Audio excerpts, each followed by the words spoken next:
tell us you're here. Give us a heart or a thumbs up, and say hello. We are coming to you from Denver, Colorado, and we are going to make a påskris, which is a Swedish Easter tree. So come in, let me know that you're here so that we know we can see your comments going by. Tell us where you're coming from, and tell us what the weather's like. I feel like it's time to celebrate or start decorating for Easter, and it looks like it might snow here in Denver. But let's get started. I have the most interesting thing to talk about today. It's an Easter tree. It's a Swedish Easter tree. I got the idea from Aunt Peaches, who's my all-time favorite blogger. You should look her up. It's called a påskris, and you can Google it later, or we can put some information in the comments. Such a fascinating story. Anyway, a påskris is an Easter tree, but you can do, let's make it an American Easter tree, and you can either buy a little tree, they have them at Joann I saw, or you can just get your clippers out and just start clipping some branches off the trees. And that's what I did here. So I just went into the yard, got some branches, and you kind of want some branches that have like little V's in them, and put them in I'm just using a tin can. We'll decorate it in a sec. We have a Hometalk giveaway, and today's giveaway question is, what is your favorite Easter tradition? Now, does your family have an unusual Easter tradition or a Passover tradition that you do that you don't know where it got started, but that's what your family does? Because this, to me, is so interesting, how these things get passed down and down. So here's what I've done. I just got a tin can. I got some rocks out of my garden. I stuck them in the bottom, and I put some branches in. I found some pussy willows from my neighbor. Just clip those right off. You can buy these branches, but they're kind of expensive. I see dog trees. They're kind of expensive. So I say clip them from your neighborhood. Then you're going to take some, this is a Swedish Easter tree. You are going to take some feathers. You can buy these in a giant pack. I have them here at, I almost say Goodwill, because everything I have is from Goodwill. You can buy them at Joann, Michael's, anywhere. You're going to take these. I just glued 3 together yesterday, just because it kind of gives more visual impact. Then I'm going to take some hot glue. Now, this is definitely something you do with your kids if you're not using hot glue. I would suggest, if you're using it with your kids, use a low temperature glue gun, or better yet, you can use a tacky glue. And you just stick it right on there. You can see that's still pretty hot. Voila! Okay, so a påskris tree is how they celebrate Easter in Sweden, which is a secular holiday. It's not really a religious holiday. Their Easter is just secular. So this is so interesting. They have Easter witches. Yeah, their Easter is stone cold crazy. Yes, they have Easter witches that come to, or actually they're flying. Okay, so wait, let me get this straight. So there's Easter witches that fly, so you have to hide your brooms and your farming equipment so they can't steal your stuff and fly away. So then the kids, little girls more than little boys, dress up like witches, woo, and go door to door and trick or treat on Easter. I just think that's so interesting, and who knows how these things get started, right? But so their tradition is to have these, the word påskris means Easter, or pas is Easter, kris is tree, so Easter bush. And they sell these in the markets with these feathers. So you can buy these in Sweden, the feathers. And what I heard was, no one really knows, but what I heard was from my Swedish friend Martin, is that in the old days, you would take some branches and beat your kids with them, just lightly, just some light thrashing of the children. And it kind of, he thinks, symbolizes you know, something about the crucifixion or something to that effect. And so now it's turned into feather branches, but Okay, I don't even care the reason. I just think it's so fascinating and interesting and really pretty. Okay, so you're just gonna start doing that. I think the feathers symbolize flight and witches, and who cares? I just think they're amazing. And what is your holiday traditions? Leslie, what are people saying? Lots of people make Easter bread. Obviously, Ooh, yes. dyeing Easter eggs and hiding them. Yeah. Brunches and dinners. I know. Easter egg hunts. A lot of people. Yeah. Deviled eggs. Oh, good idea. Who got new white Easter shoes? Because what is? I did. Yeah, me too. White What- Mary Janes. Oh yeah, and then you had the fold-over socks. Uh-huh. That was right before Easter because you wore a dress to Easter service, of course. And no, we didn't wear Easter bonnets. I'm not 100, but I did have a cute Easter dress. Okay, so here's some tips. Okay, so before you get started, put your branches in whatever vessel you're going to use. And like I said, this is a tin can.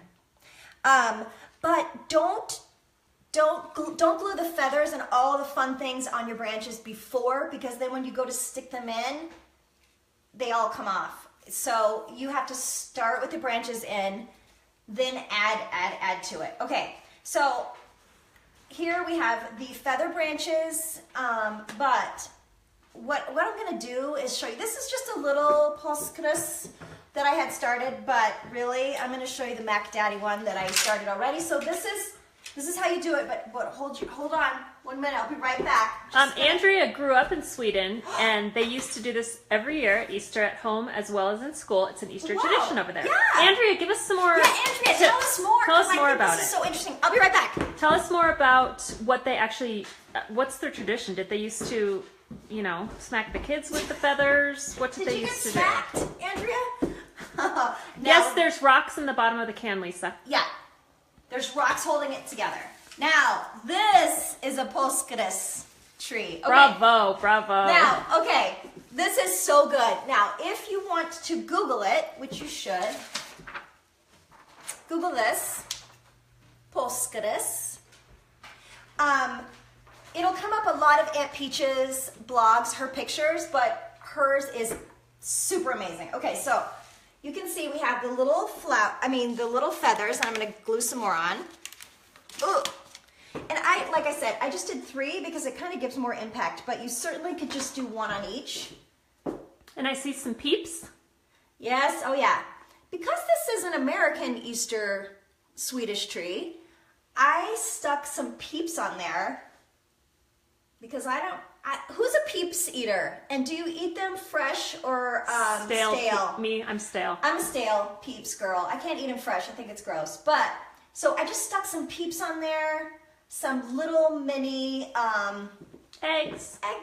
and then the pom-poms. Here come the pom-poms. Okay, so get yourself some crazy feathers and get yourself a little package of pom-poms. I bought neon pom-poms because if you're gonna go, I think you should go big, yeah. So with the neon pom-poms. So does anyone have like an Easter tradition in their family that they have no idea where it came from? Oh my gosh, someone just said toasted peeps are good.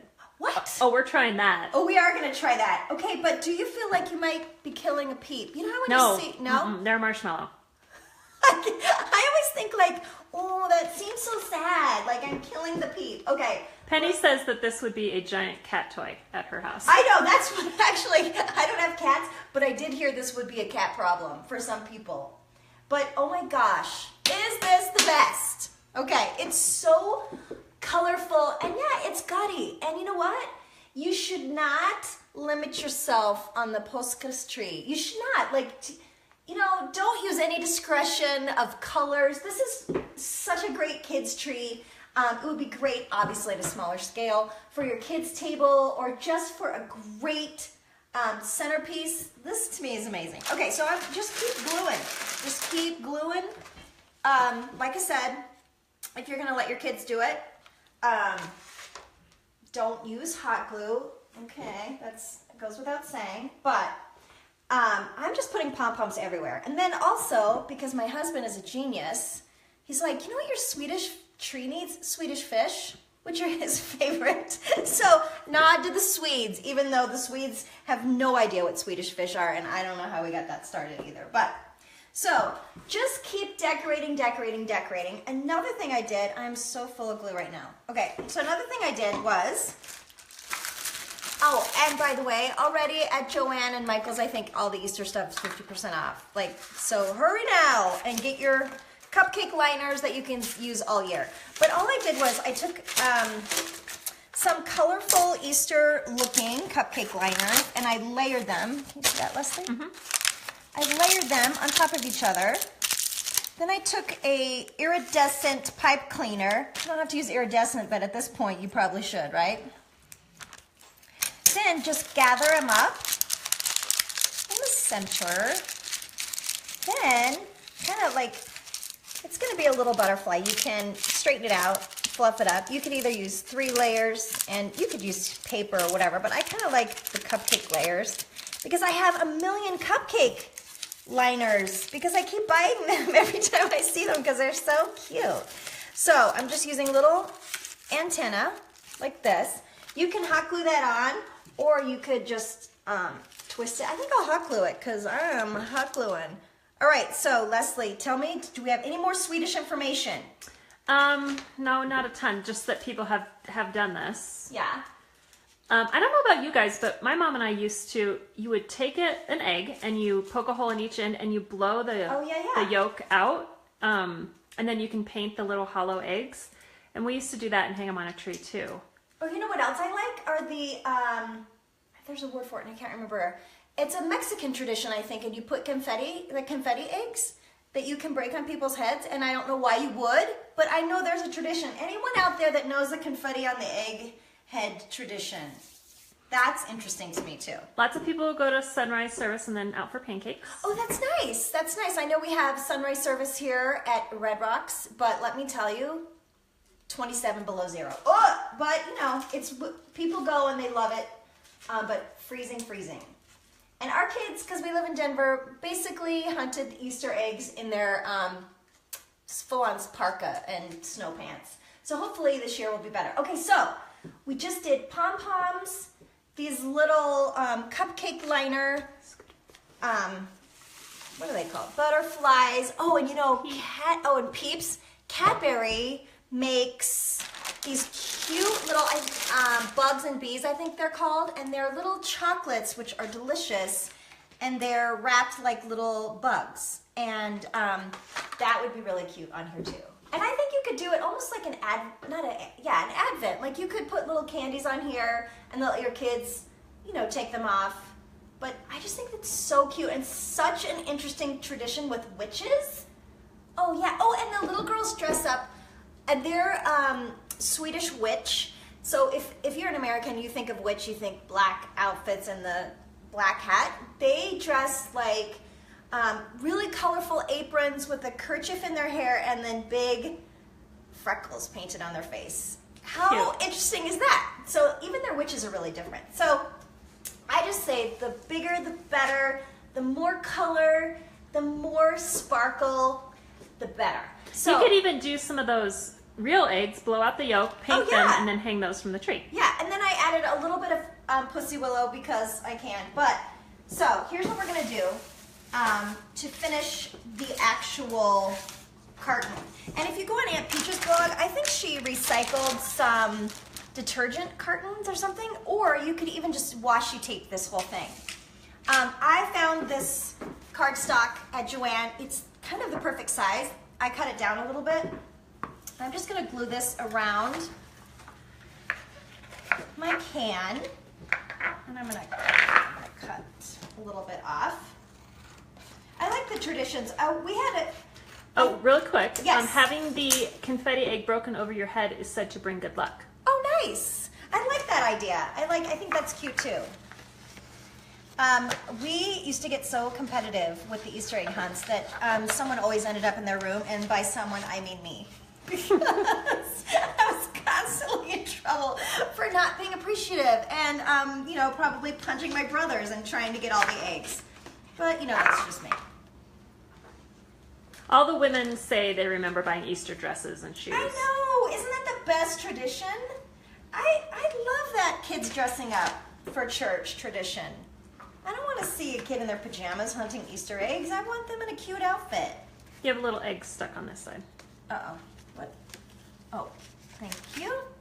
The confetti egg tradition is actually to cleanse your sins. What? That is good news. That is interesting. Yeah. See, I like a good tradition that makes no sense. Yeah. Yeah. Because what? An egg and confetti and traditions. I love that. Okay. So, we're just going to glue this down. And then, because I kind of like a whole candy tree, I was thinking you could do a lot of different things. But I got these. They're called Easter noses. Really? They're those... They're dots. Not dots, but... What are they? Sugar. They're those sugar things. dots. Sugar dot candies. Then we're just going to add this to the front. Cute. How cute is that? And then you can peel them off and eat them. Right. I'm kind of a savory kind of gal. Okay, so what do people eat? Do people eat lamb here? What do you eat? Oh, ham. We do Passover, so obviously we don't do ham, but we do a lamb shank on the table. So who eats what? Is it ham?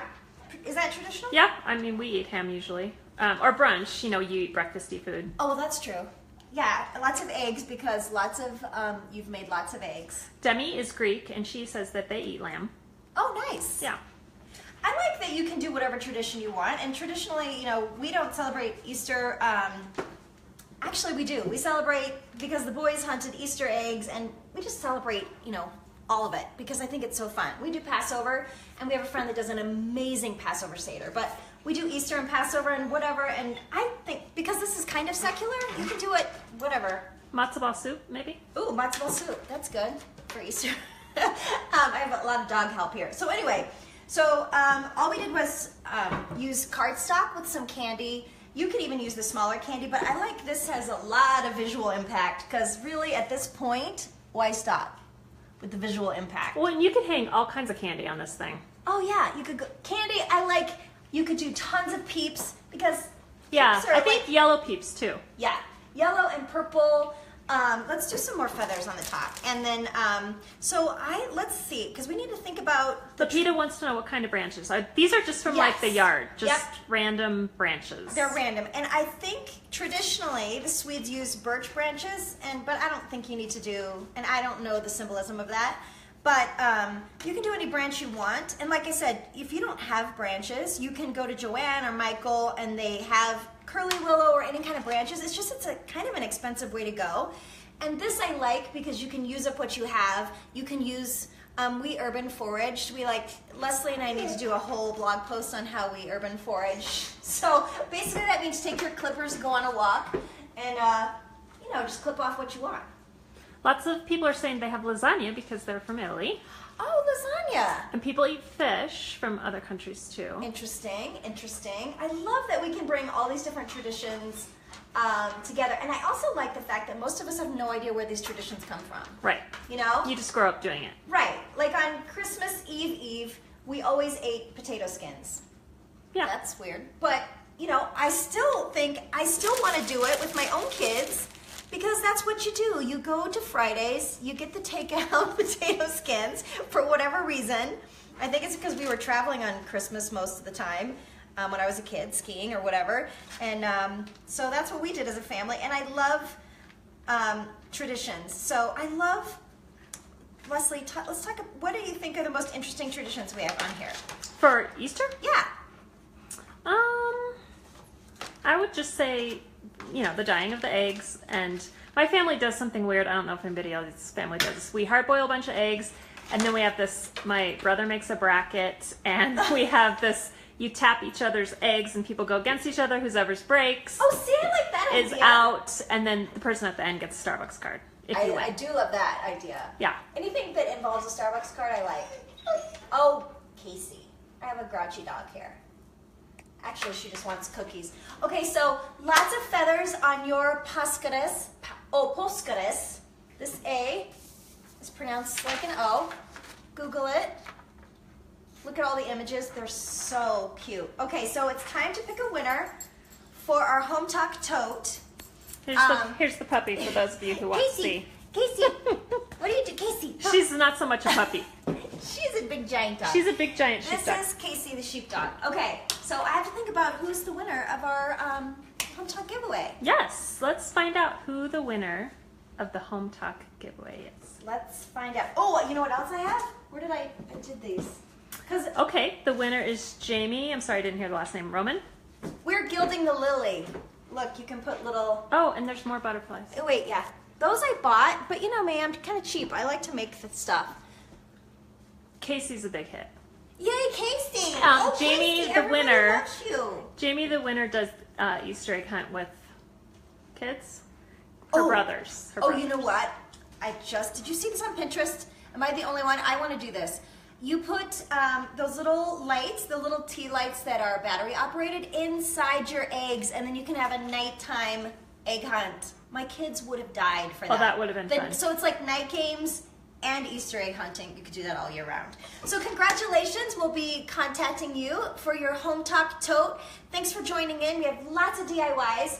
If you want the step-by-step DIY for this or for any of our projects, just go to the Facebook page, go back, and you can scroll through. You don't have to watch it live. We're so happy that you watch it live. We have lots of DIYs and lots of things to come. So please like this page, subscribe to our, what are those things called? Notifications. So every time we go live, you'll know, and you can make your own Polskris. I hope that you enjoy this. I hope that you Google it because it's really interesting. And you can go on my Hometalk page and find the rest of the blog, and I'll be posting the rest of our pictures there.